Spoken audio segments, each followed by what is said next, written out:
Sa gitna ng mga pagbabanta sa harap ng panganib at sa ilalim ng mga anino ng intriga, si Pangulong Ferdinand Marcos Jr. ay patuloy na nagtatrabaho para sa bayan.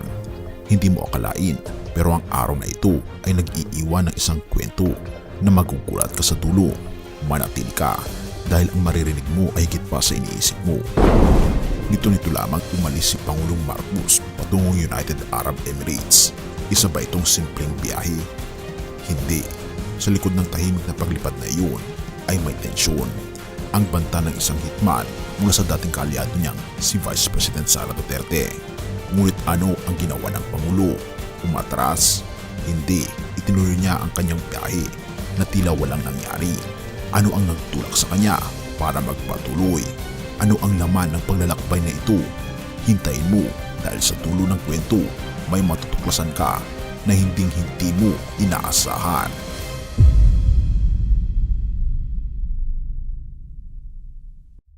Sa UAE, isa lamang ang layunin ni Marcos, palakasin ang ugnayan ng Pilipinas at ng pinakamayamang pamilya sa buong mundo. Oo mga kaibigan, kanyang imimit ang leader ng UAE, ang presidente ng United Arab Emirates at ruler din ng Abu Dhabi na si Sheikh Mohammed bin Zayed bin Sultan Al Nahyan. Ang Al Nahyan Royal Family, ang pinakamayaman na pamilya sa buong mundo. Alam mo ba kung gaano sila kayaman? Ang kanilang net worth ay umaabot lang naman ng $300 billion. Mas mayaman pa kay Elon Musk, at sila ang may-ari ng pinakamalaking oil reserves, isang prestigyosong football club at mga investments sa mga high-end na kumpanya tulad ng SpaceX ni Elon Musk at Fenty ni Rihanna. Ngunit hindi lang iyon, si Pangulong Marcos ay may dala ring mga kasunduan sa ilalim ng kanyang liderato, kasama niyang tinalakay ang issue ng pagtagas ng plastic waste sa karagatan kasama si Environment Secretary Maria Antonio Yulo Loizaga. Isa itong mahalagang usapan na maaring magbukas ng oportunidad para sa bansa sa larangan ng kalikasan. Kasama rin ni Marcos ang mga opisyal na may mahalagang papel sa diplomatikong misyon na ito. Si Victorino Manalo, National Commission on Culture and the Arts Chair, upang lagdaan ang isang kasunduan para sa cultural cooperation. Si Foreign Affairs Undersecretary Charles Jose para sa kanyang courtesy call sa UAE President na si Sheikh Mohammed bin Zayed Al Nahyan. Pero teka, ano ba ang espesyal sa pamilyang Al Nahyan? Ang kanilang kayamanan ay hindi maaabot ng karamihan, mula sa kanilang engkrantong palasyo, mga pribadong jet, hanggang sa mga assets na tila galing sa pantasya.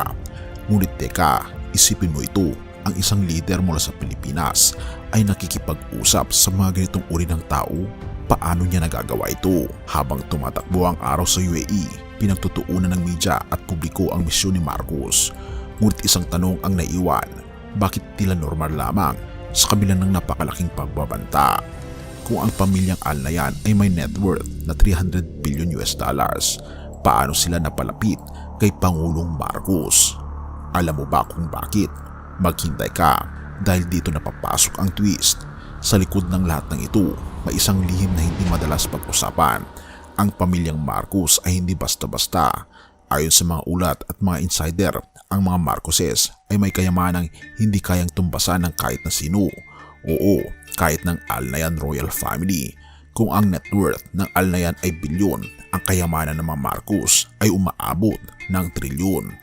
Ito'y makikita sa dokumentaryo ng Powerhouse noong in-interview ni Mel Chanco ang dating ginang na si Imelda Marcos.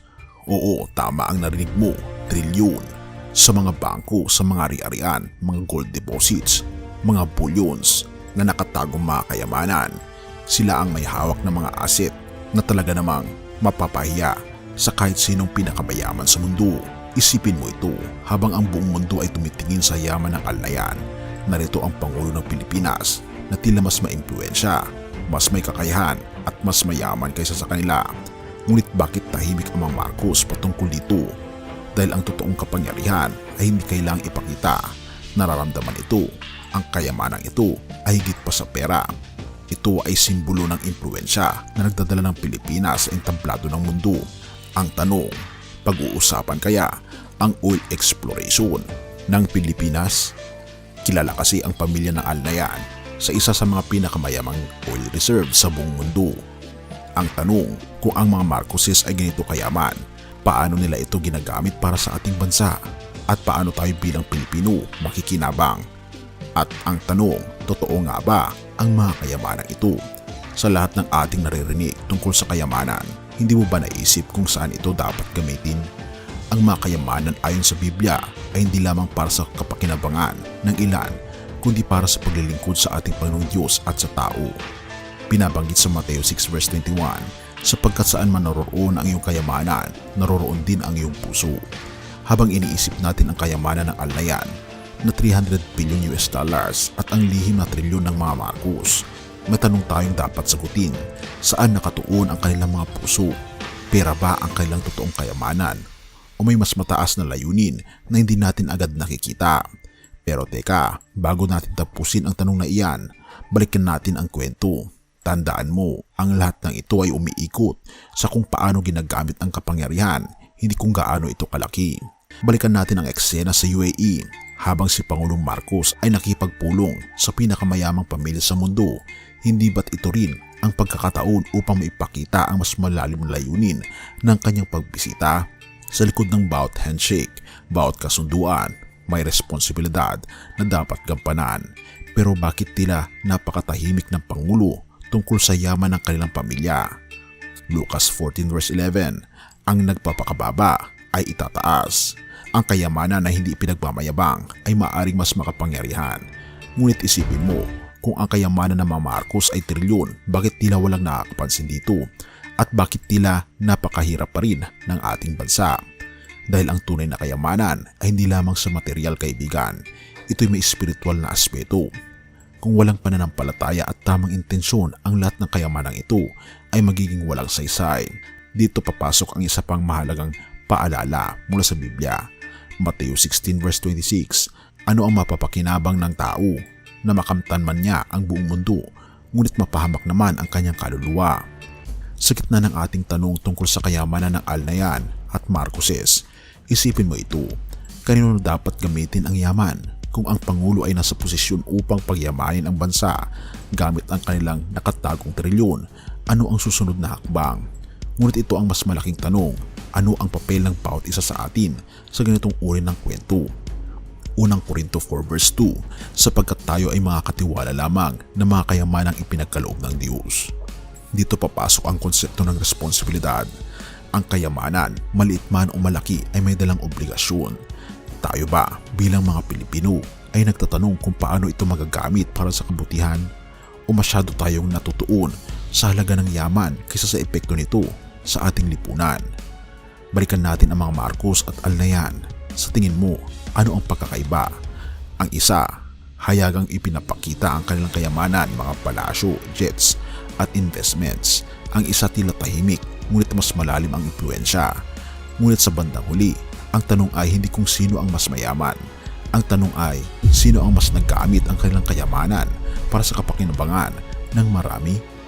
Mateo 6 verse 19-20, huwag kayong mag-imbak ng mga kayamanan dito sa lupa, na dito'y kinakalawang at sinisira ng mga insekto at nananakaw ng mga magnanakaw, sa halip mag-imbak kayo ng mga kayamanan sa langit. Ito ang paalala sa atin na ang kayamanan ay dapat gamitin para sa mga bagay na may pangmatagalang halaga, mga bagay na hindi masisira o mananakaw, kaibigan. Pero ito ang twist. Ang kwento ay hindi natatapos sa UAE. Sa halip ito ang simula ng mas malaking tanong. Kahit magtanong ka sa sarili mo, kung ikaw ay binigyan ng ganitong kayamanan, ano ang gagawin mo? Mananatili ka bang tahimik? O gagamitin mo ba ito para sa sarili mo lamang? O gagawin mo itong instrumento ng pagbabago? Habang tinatapos natin ang kwentong ito, balikan mo ang mga paalala ng banal na kasulatan, ang Biblia. Ang kayamanan, maging sa mga Marcos o Alnayan, ay pansamantala lamang. Ngunit ang pananampalataya, responsibilidad at pagmamahal sa kapwa ay panghabang buhay. Tandaan, ang mahirap ay laging nasa inyo, ngunit ako'y hindi laging nasa inyo. Mateo 26 verse 11. At habang iniisip mo ang kwento ng yaman at kapangyarihan, may huling tanong para sa iyo. Ano ang kayamanan mo? Sa huli, hindi ito tungkol sa kung gaano karami ang mayroon ka. Ito'y tungkol sa kung paano mo ito ginagamit. Ngunit teka, akala mo tapos na? Hindi pa, sapagkat ang kwento ng kayamanan ng mga Marcos ay hindi pa isinisiwalat ng buo. Sino ang nakakaalam? Marahil ang susunod na kabanata ay magbibigay liwanag sa kung paano ang yaman na ito ay nagagamit para sa mas malalim na layunin o marahil sa isang panibagong hamon. Abangan natin ito, mga kaibigan. At ano ang magiging epekto ng mga investments ng UAE sa ating bansa? Purihin ang ating Panginoon Diyos at salamat kaibigan sa iyong panunood. Tayo manalangin. Ama naming Diyos na makapangyarihan sa lahat, kami po'y lubos na nagpapasalamat Panginoon, sapagkat ang tunay na kayamanan namin ay hindi nakikita sa material, kundi sa aming pong pagmamahal sa inyo.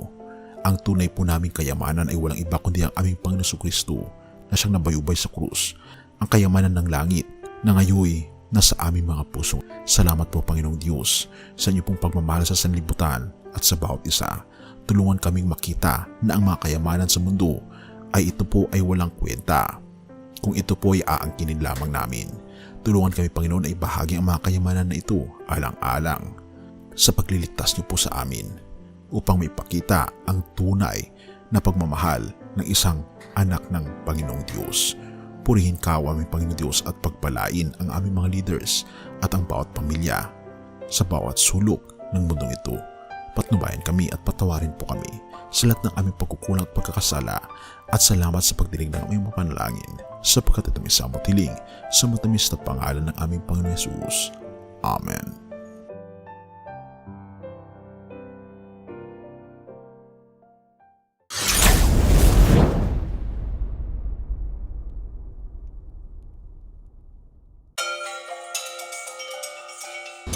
Bago natin ipagpatuloy kaibigan, siya nga pala ang Great Controversy na isa sa mga pinaka-kontrobersyal na libro dahil tumutukoy ito sa mga propesiya sa libro ng Daniel at Revelation na nagaganap na sa panahon natin ngayon bago ang pagdating ng ating Panginoong Diyos ay pinamimigay na namin ng libre sa pamamagitan ng PDF.